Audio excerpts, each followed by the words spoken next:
Good afternoon and welcome to this Thursday Thought. Well, for those two or three of you who follow me, you know that I didn't post anything last Thursday. And that's because, well, if you didn't see it on social media, we were celebrating our 50th wedding anniversary the weekend before that. Then we went to a Plank family reunion in Illinois along with 30 some other Planks. Our anniversary celebration followed the obligatory meet and greet reception on Saturday, and that celebration consisted of 3 nights at a bed and breakfast. Not an Airbnb, but a real bed and breakfast in the Flint Hills of central Kansas. Far from urban areas and definitely in the country. This place had been built specifically for a bed and breakfast.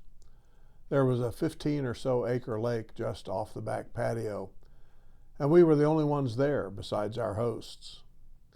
I really enjoyed watching the sunset, hearing the birds in the area, cattle mooing off in the distance, and taking in the rural flavor of Kansas. Of course, we also visited some nearby places during the day, such as, the Eisenhower Museum in Abilene, the Tallgrass National Preserve, and there were other attractions that befit an older couple not looking for a lot of noisy nightlife. We spent some time just passing through some of the smaller towns in that area, just to look around a bit. All in all, it was a good time of rest and renewal. Well, our family reunions are, I think, a little bit unusual in these times. The 6 of us siblings are the patriarchs of the family, and started the reunions decades ago following the passing of our parents. When we meet pretty much every year at a place that can accommodate 30 to 50 people, including children, and where we can have meals served to us. Usually, that's a camp of some kind, such as a YMCA or 4-H encampment, or in this case, a church campsite that also has motel-style rooms that they rent. Nothing fancy, but they are rooms. A couple of things that make this somewhat unusual are that we make a special effort to include all who choose to come to the reunion, and an equally special effort to get along and not cause waves of trouble. There's no alcohol allowed, and we don't discuss politics or religion because we are all over the spectrum when it comes to those two topics. Yet we have plenty to talk about and listen to, and we are grateful for the family time that we have. Second, the kids, the nieces, the nephews, the grandkids, and others like that like to come to these reunions. They make a special effort to be there, and they've said how much they enjoy the time together.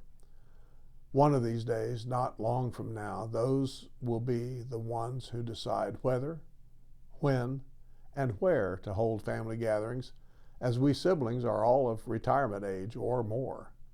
It's our hope that they will decide to continue, and will also be able to continue to hold these gatherings in the future. On the way home from Illinois, we stopped at Dyersville, Iowa, a smaller town about an hour north of I-80. Now, if that name doesn't ring a bell, perhaps the movie Field of Dreams that came out some years ago will. The movie set, baseball diamond, and farmhouse are there in their original location, along with a cornfield all around. And they now also have several other buildings there, including a gift shop and a couple of places where you can get a burger or a drink. And they've built a regulation baseball field a short distance from the movie field, where the major league teams can and do occasionally play ball. The Field of Dreams field is well kept. It's accessible at no cost, although they do ask for a donation. Of course, given the number of people there, one can't spend like a whole hour hitting baseballs from home plate. Just a few hits are a reasonable number. But everyone there was respectful of others, and they didn't overdo it when it came to occupying home plate or maybe the pitcher's mound. And one can spend some time in the outfield just having a catch, as the movie puts it, or running the bases, or just soaking it all in. The cornfield is roped off, and there are harsh penalties for anyone who's found in that field. Well, while we were there were 2 teams of 11-year-olds, some kind of summer rec or travel teams. They had a game scheduled on the Field of Dreams. They prepared the field for that event after asking everyone to finish what they were doing and get off the field, and we stayed to watch a couple innings of the game. I have to imagine that it was a rather special thrill, if not for the boys necessarily, for the coaches and the officials to play a regulation game in that special place. Well, it was back to work this week after taking a little over a week off. Our friends, and really almost family, Michael and Bridget, watched the house for us. They watered the plants. They even fed the goldfish and cut the grass and trimmed.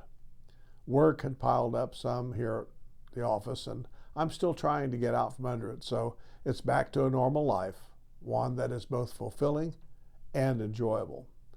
But it's good to have a break, and even better to take that break with someone that I love and who loves me. Well, may God bless you the remainder of this week as you continue in life and living.